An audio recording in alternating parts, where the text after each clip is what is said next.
Engineer, কিন্তু হাতে laptop না, আছে সুপারির পাতা। লোকজন তাকে বলে পাতা টোকানোর ইঞ্জিনিয়ার। কেউ হাসে, কেউ তাচ্ছিল্য করে। কিন্তু আমি আজ আপনাদের দেখাবো এই পাতা টোকানোর আড়ালে লুকিয়ে আছে লাখ লাখ টাকার বিজনেস। একজন টেক্সটাইল ইঞ্জিনিয়ার নিশ্চিত চাকরি ছেড়ে ঝাঁপ দিয়েছে অনিশ্চিত ব্যবসায়। প্লাস্টিকের বিরুদ্ধে লড়াই করে বানাচ্ছে পরিবেশ বান্ধব সুপারির পাতার প্লেট। আর আজ এই পাতার ইঞ্জিনিয়ার 17টা পরিবারের আয়ের ব্যবস্থা করেছে। মাসে ইনকাম করছে লাখ লাখ টাকা। ডিগ্রি তাকে চাকরি দিতে পারতো, কিন্তু সাহস দিয়েছে তাকে উদ্যোক্তা।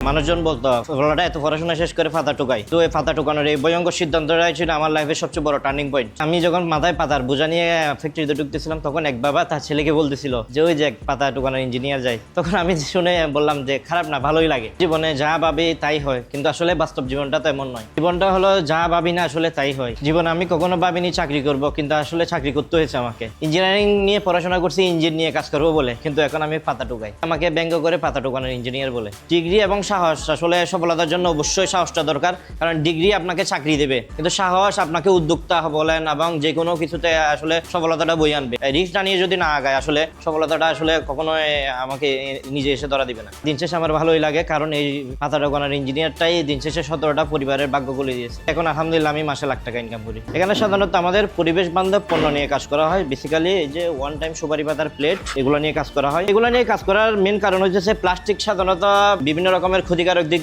রয়েছে। হয়তো তুলনাভাবে কিছুটা কম টাকায় পাওয়া যায়, সস্তায় পাওয়া যায়, এগুলো তুলনাভাবে একটু দাম বেশি, কিন্তু প্লাস্টিকের যে মাইক্রোফাইবার স্বাস্থ্যের জন্য ক্ষতিকর। সেক্ষেত্রে এই জিনিসগুলো ব্যবহার করলে আমাদের মাঠে ঘাটে যেখানে ফেলুক না কেন, এগুলো মাটির সাথে মিশে যায়, স্বাস্থ্যের জন্য সবচেয়ে উপকারী জিনিস। এটা সুপারি পাতা দিয়ে কেন করা হয়, কারণ হচ্ছে অন্য কোনো পাতা দিয়ে করলে সাধারণত পাতার থিকনেসটা পাতলা থাকে, খাবার সার্ভ করলে যেমন ধরেন পড়ে যাওয়ার সম্ভাবনা থাকে। সুপারি পাতার গুলো হচ্ছে অনেক রকমের ওয়েট গেইন করতে পারে, এই জন্য আমরা এই সুপারি পাতার প্লেট দিয়ে বানানো হয়। আমি মূলত পেশায় একজন টেক্সটাইল ইঞ্জিনিয়ার। ছোটবেলা থেকে আমার ইচ্ছে ছিল কিন্তু আমি মূলত ব্যবসা করব। তো আমি পড়াশোনা শেষ করে প্রথমে চাকরিতে জয়েন করি, শেষের দিকে এসে ডিসিশন নেই যে ব্যবসা করব।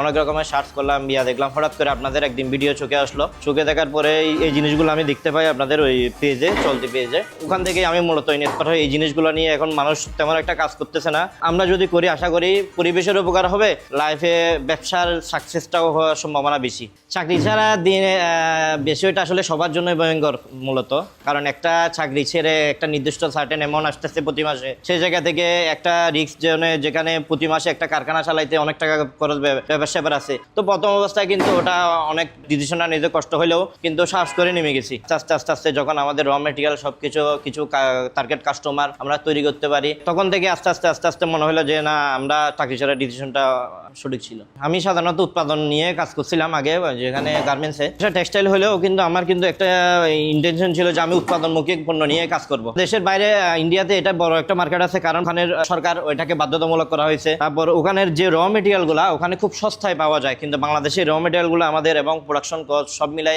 কস্টিংটা বেশি। তো যার কারণে এটার আমাদের প্লাস্টিকের তুলনায় এখানে একটু প্রাইসটা বেশি। আমি যে আগে প্রতিষ্ঠানে কাজ করতাম, সেই প্রতিষ্ঠানে কিন্তু ওনার প্রতিটা প্রোগ্রামে কিন্তু আমাদের সুপারি পাতার প্লেটগুলো নিয়ে যায়, ওনারাই ব্যবহার করে। এবং এছাড়া বাংলাদেশের অনেক ভালো ভালো প্রতিষ্ঠান এখন আমাদের কাছ থেকে পণ্য নিয়ে ওনাদের প্রোগ্রামগুলোতে ব্যবহার হচ্ছে। এটা আমার কাছে অনেক বড় একটা প্রাপ্তি। আলহামদুলিল্লাহ বর্তমানে আমাদের যে পরিমাণ সারা পাচ্ছি, আগামী 10 বছরে ইনশাল্লাহ আমরা চিন্তা করতেছি প্লাস্টিকটা হয়তো ব্যবহার 10 থেকে 15% চলে আসবে। আসলে প্রতিটা সেক্টরে কিন্তু রিস্ক আছে, শুধু এই ব্যবসায় না, প্রত্যেক সেক্টরে কিন্তু রিস্ক আছে। সেক্ষেত্রে আমি এই প্রোডাক্টটা নিয়ে রিস্ক নিছি বলে আলহামদুলিল্লাহ আমি এই পর্যায়ে বুঝাইতে পারছি। আমাদের কিছু এখন টার্গেট কাস্টমার এখন তৈরি হয়ে গেছে, যেগুলো প্রতি মাসেই আমাদের ওখানে প্রোডাক্ট দেওয়া লাগে। আমি টেক্সটাইল পরে সম্পূর্ণ একটা আলাদা একটা সেক্টরে কাজ করতেছি এখন। যদি কথা বলতে পারতো, তাহলে সে হয়তো বলতো যে আমাকে ভুল জায়গায় নিয়ে কাজ করতেছস।